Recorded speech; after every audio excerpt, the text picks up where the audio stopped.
Hello and welcome to Rise and Unwind. My name is Dan. You know, each and every week I try to talk to people from across the country about things we can do right here in your neighborhood. And on this week's show, we got this. We're a big gumbo in Louisiana, and so there's something going on different in every parish all over Louisiana, and so we're a celebration year-round. I learned that 2 billion people globally don't yet have access to clean drinking water. All of that and more right here on Rise and Unwind.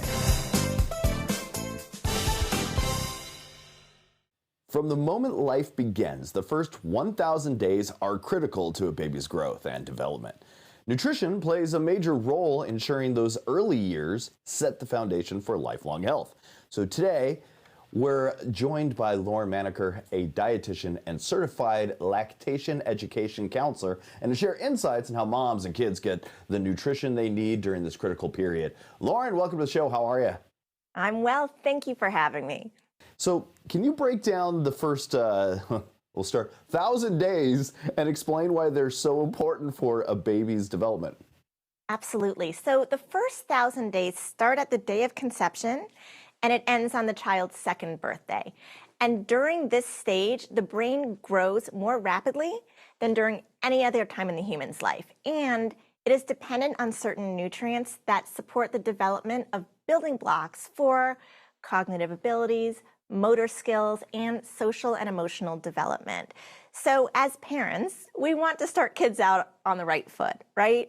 We want to make sure that they're set up for success, and that is why nutrition is so important to focus on from pregnancy, throughout lactation, and then once the child is transitioning to whole milk and solid foods. So what are some of the key nutrients that parents should be focused on during this time? So the American Academy of Pediatrics has identified 14 nutrients that they call the building blocks for early brain development. And I'm not going to go through all 14 because I will put you to sleep. But some of the highlights are protein, iodine, choline, and vitamin B12. Now, the iodine, vitamin B12, and choline are noteworthy because they can have a time-sensitive impact during this time of development, meaning that shortfalls during the first 1,000 days can have a lifelong impact on the child's health. And when it comes to iodine, more data is showing that many Americans are falling short on their intake. They are not consuming the amount that's recommended. And when it comes to women between the ages of 15 and 49 specifically, some evidence shows that around half of them may be iodine deficient. So they could have iodine deficiency and not even know it. And it seems like iodine's getting a very special mention during these early years.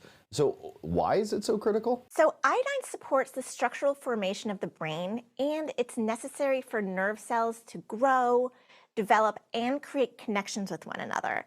And the World Health Organization has actually stated that iodine deficiency may be the most significant reason for preventable brain damage and cognitive insufficiencies.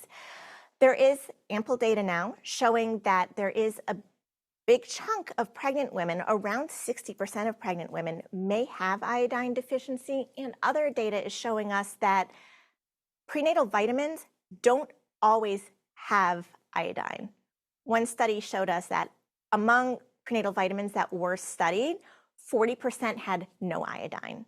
So when women are taking prenatal vitamins, as they should, I'm not saying they should cut them out of their diet, but we can't assume that these prenatal vitamins are providing all of the nutrients that we need during pregnancy.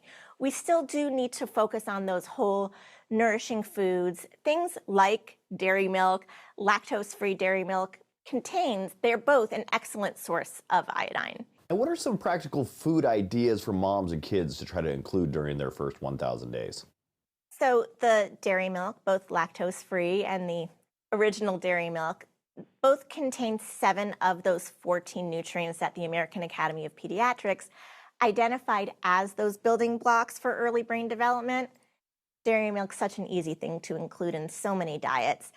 Another thing I like to recommend are leafy greens for folate, which is a key nutrient during pregnancy. And then throughout those first 1,000 days, I like to encourage the consumption of oily cold water fish like salmon to help get in those healthy fats to support brain health too. All right, looks like we're running out of time. Where can we go for more information, or is there any other tip that you need to throw in pretty quick? You can go to thousanddays.org or gonnaneedmilk.com for much more information. Lauren Manaker, thanks for joining me this morning. Thank you. Thank you for having me. The next generation of innovators is here, and today we're talking to one of the brightest young minds shaping the future, Tina Jin, the top winner of the 2024 Thermo Fisher Scientific Junior Innovators Challenge, who developed a groundbreaking project aimed at improving global access to clean water. And joining her is Maya Ajmera, President and CEO of the Society for Science, to discuss the impact of STEM education. Welcome to the show, you two. How are you? It's great to be here, Dan. Thanks for having us. Yeah, it's great to be here too. Tina, come on, congratulations on your incredible achievement. Can you share some details about your winning project? Yeah, so first of all, thank you so much. And as for my project, last summer while I was picking, which drink to get from the refrigerator, whether that's Gatorade or, Arizona iced tea or just which brand of bottled water, I learned that 2 billion people globally don't even have access to clean drinking water, which causes more death than the fatalities of natural disasters and conflicts. However, current solutions are both expensive and inaccessible to those in under-resourced areas, which also happen to be struggling for clean water the most. So I really wanted to help these people, and that's why I started developing my easily accessible and nearly zero-cost water purification method using leftover animal bones, and it is able to turn dirty water into clean water. What were some of the challenges that you faced during your research, and how did you find yourself overcoming them? Yeah, so I faced several challenges throughout my research, and one of my initial challenges was I initially used just the trabecular portion of the animal bone because of its porous structure, but then I saw that the trabecular bone was only a small portion of the entire animal bone, and to utilize all my resources, I thought of using the entire animal bone by grinding it into powder, which is the material I used for my final prototype. And Maya, what is the Thermo Fisher Scientific Junior Innovators Challenge? And why are science and engineering fairs like this important for the future of our workforce? Absolutely. So the Thermo Fisher Scientific Junior Innovators Challenge is owned by the Society for Science, and we engage over 65,000 middle school students annually through our affiliated science fairs nationwide. Of those 65,000, about 10% are nominated of the best science projects. And of those 6,500 nominations, we get about 2,000 applications. And then our judges narrow it to the top 300 junior innovators. These are the top 300 young scientists and engineers in this country. And from there, our judges come back and narrow it to the top 30. And bring these top 30 finalists to Washington, D.C. And of course, Tina won the first prize. But why, is middle school such a critical time to inspire and engage students in STEM? We believe early exposure to STEM really makes a difference. Students exposed early to hands-on STEM education with real-world applications learn everything from science to creativity, to 21st century skills and productivity, adaptability, and communication. So, we believe this is a really important age group because their minds are changing, they're making decisions, and, we really have a great challenge in front of us.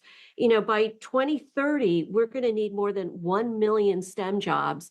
So we're hoping individuals like Tina and all the 30 finalists and 300 of the young scientists and engineers this year and all the applicants and all the science fair participants will go down this journey because we need them to solve the world's most intractable problems. Tina, Maya, we're almost out of time, but before we go, can you tell us where we could go for more information about Society for Science programs or just more information about this in general? Well, Dan, I would say listeners and viewers should go to societyforscience.org and they will find Thermo Fisher Scientific Junior Innovators Challenge right on the front page. Maya, thanks for joining me this morning. And Tina, Keep up the killer work, and also go save the world for us, all right? Because we need your help. I'm not going to be able to do it, but you can do it. Thank you. You know, everyday heroes making an extraordinary impact. That's the heart of a brand new CBS series, Extraordinary World, hosted by Emmy award-winning conservationist Jeff Corwin. And joining us today, Jeff is here alongside Paige Bresky, who is the chief of philanthropy, to give us a behind-the-scenes look at the inspiring stories that showcase kindness, courage. Welcome to the show, you two. Thank you so much. Thanks for having us. Okay, you have an amazing show. What is one of those standout stories from Extraordinary World that captures the spirits of everyday heroes kind of making a difference? Well, that really is the spirit of every episode of Extraordinary World. We're so excited to be coming to CBS and to have Brady Hunter as a foundation to tell these stories. But really, it's about everyday people that are doing incredible things to make our world a better place. And those are experiences with animals, with wildlife, with an uplift opportunity with people. And for example, we're filming today with you in New York City. We've done amazing episodes right here, whether it's working on a program to protect endangered salamanders that live in Washington Heights, or working with the Brady Hunter partner, Paws New York, as they provide resources for people that are financially challenged, but want to make sure they stay together with the non-human members of their families, cats and dogs. We just wrapped up a story, an amazing story, a partnership where they're rescuing sea turtles that get cold stunned off of Cape Cod. Someone donates their plane, their time, their energy, and we fly them to the Hamptons, where they get that second chance to survive and thrive. That's kind of the genesis of this series. People, your neighbors that are doing things that will make our world a better place. And speaking of neighbors, I know you guys are in Tampa, Florida. We have a ton of partners in South Florida, such as the South Florida Wildlife Center, who we work with. They're incredible at rescuing, rehabilitating, and releasing animals. So Jeff and our founder Josh were able to actually be hands-on, ride in an ambulance, rescue a raccoon over there. We also feature another one of our partners, the Lucky Horse Sanctuary, which helps with animal-assisted therapy with children who are experiencing trauma and depression, autism, things of that sort. So lots of really, really good feel-good stories with high impact. So what inspired the launch of the Brady Hunter Foundation and for them to kind of take on such meaningful work? Well, our founder, Josh Fox, is extremely passionate about animals. It all started with his dogs.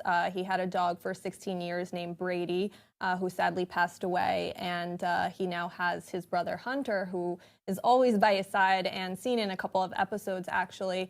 So it started with his love of animals. And it didn't just stop with domestic animals. That's how it ignited our passion for the horse carriages in New York City. And we're aiming to replace them with electric ones. So that was one of our original initiatives that was the genesis for the foundation.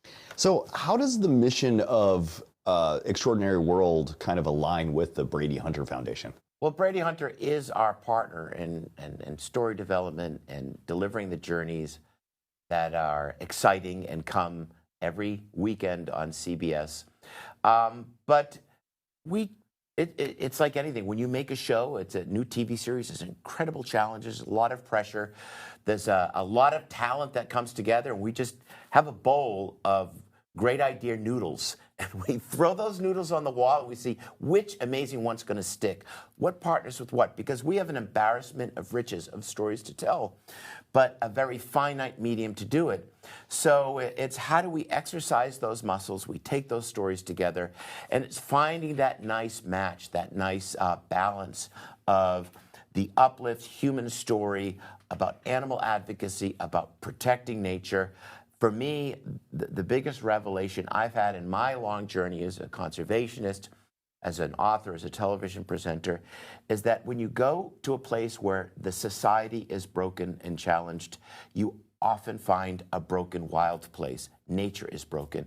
When you go to places where life is meaningful and healthy and rich and children get education and there's equal rights, you often find a healthy environment that supports that community as a foundation. So by making the world a better place, in the end, we may be saving ourselves. And speaking of that, how do you think people at home could start making or taking steps to make a positive impact in our own community? Most importantly is to know that you can make a difference. The greatest obstacle is to feel powerless. To know that you have power, you then can have change. Jeff Corwin, Paige, thanks for joining me this morning. Make sure you check out Extraordinary World with Jeff Corwin starting Saturday, January 4th. It's airing on CBS. Please go check out the show. There you go. Thanks for joining me this morning. Thank you. Thanks, Dan. Family vacations are all about making memories, but picking the right place to stay can make or break the trip. With more travelers leaning towards vacation rentals, these options are providing us to be more than just a place to crash. They're home away from home. So joining us today with some great tips and tricks to find the perfect stay is travel expert Julie Lofretti. Welcome to the show, Julie. How are you? Hey, I'm doing great. All right.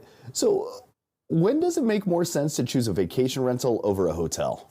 Well, vacation rentals are really gaining popularity. They're a great hotel alternative, especially for longer stays. Maybe you're traveling with a larger group, grandma and grandpa come along, or when you really just want the comforts of home, extra space. They also tend to be far more private than a typical hotel room experience. So on booking.com, you can compare all sorts of accommodations to really find the best fit for your family. So what are some standout amenities that make a vacation rental such a great option? Well, vacation rentals have come a long way. I mean, you can find amenities like private pools, game rooms, big family rooms, outdoor grills, even pet-friendly options, fully equipped kitchens. So that's a big plus for folks who are looking to save on meals. But probably my favorite is actually having a washer and dryer in the unit. I mean, I can pack less stuff and keep all the kids' stuff extra clean. All right, for families specifically, what should they consider when trying to book a place to stay? Well, certainly families want to look out for vacation rentals with kid-friendly amenities. So some may have cribs or play areas, and also making sure it's close to family attractions or activities. So what are some of the big trends in vacation travel that I think we should know about coming up in 2025? Yeah, well, these trends, they change year after year. Booking.com's 2025 travel predictions reveal a rise in interest in wellness trips, like we want to unplug, and also spotting natural phenomena like stargazing or maybe taking trips to check out the Northern Lights or Grand Canyon. This time of year, folks are also booking winter getaways. So we're talking ski trips or looking to escape the cold, maybe head to warmer climates. Mexico, Caribbean sounds probably pretty good. And also seeking unique places to stay. So you can even book tree houses or tiny homes. My favorite is also getting a vacation rental that has plenty of Wi-Fi. Julie, where can we go for more information and try to find about ways that we can plan our next trip? Well, you can head to booking.com and start planning that next getaway. Julie Lofretti, thanks for joining me this morning. Thanks, Dan. So what do girl math, cash stuffing, and loud budgeting have in common? Well, they're all personal finance strategies emerging from the unlikely source we like to call social media. It's called FinTok, an umbrella hashtag used to categorize all finance-related posts in TikTok and by extension, other social media platforms. And a new survey is identifying the top trends just in time for the new year. But budget can be stressful going with some of these social media experts. Today we have Rianka Dorsenville, Chimes consumer CFP, who's joining us live from Washington, D.C. with little insights and maybe whether or not we should be following these trends. Rianka, welcome to the show, my friend. Thank you so much for having me. Okay, so for those of us that might be a little, let's say, old school, can you share a bit more about what FinTok is and how people are using it? Certainly. So FinTok, put simply, is the financial side or personal financial side of TikTok. And so users are logging on to learn about investing, personal budgeting, credit scores, how my credit score is derived, and the like. Can you tell us about this new survey and some of its results? Absolutely. I'm so excited to have partnered with Chime to take a look at the latest emerging social trends. So according to AI social listening and this national survey, it turns out that the largest 5 FinTok trends of the year were girl math, cash stuffing, one of my personal favorites, loud budgeting, money dysmorphia, and underconsumption. So look, this is sharing with us that people are yearning and wanting to learn about personal finance. So it is no shock that 32% of respondents said that going to their family and friends, they felt a bit embarrassed. So 89% of those same respondents said that they turn to FinTok on a daily basis. So how do you feel that social media is impacting spending and saving habits, especially for those that are watching these FinToks? Well, I was pleasantly surprised when I saw that 65% of respondents said that going to FinTok on a daily basis, that they have a positive impact to their personal finances. And it's probably because another trend popped up called de-influencing, where influencers were sharing with their followers how to cut back expenses, how to cut unnecessary expenses, and to be very mindful with your spending. So in fact, the influencers were de-influencing. And listen, that's a trend that I can get behind. So as a certified financial planner, what are your expert opinions about all there? Are some of these trends good advice, or can you be swayed in the wrong direction? Listen, when it comes to anything that you're receiving off of social media, whether it's financial guidance or the like, I always say approach it with a bit of curiosity, right? How is this trend or how is this financial guidance impacting me? And you have to do your own due diligence. We can't just take what we're receiving off of social media and think that it's right for us, right? So beyond FinTok, Chime has a really great platform. Chime is all about unlocking financial progress. And so they have a gamified approach to unlocking levels of your personal finance. And so if you're a bit weary about taking financial guidance from FinTok, head over to Chime and you'll be in good company. Priyanka, thanks for joining me this morning. Where can our viewers go for more information? For more information about the latest survey, the trends, or if you want to level up on your finances, make sure you head over to chime.com/2024FinTok. Thanks for joining me this morning. Thank you for having me. Louisiana brought the bayou to California once again at this year's Rose Parade. And today we have Lieutenant Governor Billy Nungesser, Kenyon Bankston, and Carla Tates from Tangible Tourism here with an inside look at the Louisiana Saturday-night float, which celebrated the state's lively culture and perfectly embodied the Rose Parade's best day ever theme. Welcome to the show, you three. Good to be with you. Good morning. All right, so this is Louisiana's 4th year at the Rose Parade. What do you think we could, what did we see upon this year's float and performance? Well, what we did, the theme of the parade this year is Best Night Ever. So the best night ever in Louisiana is surely Saturday night. We have over 400 fairs and festivals. If you can eat it, drink it, shoot it, or dance to it, we name a festival after it. So we're highlighting all the great things to do all over Louisiana.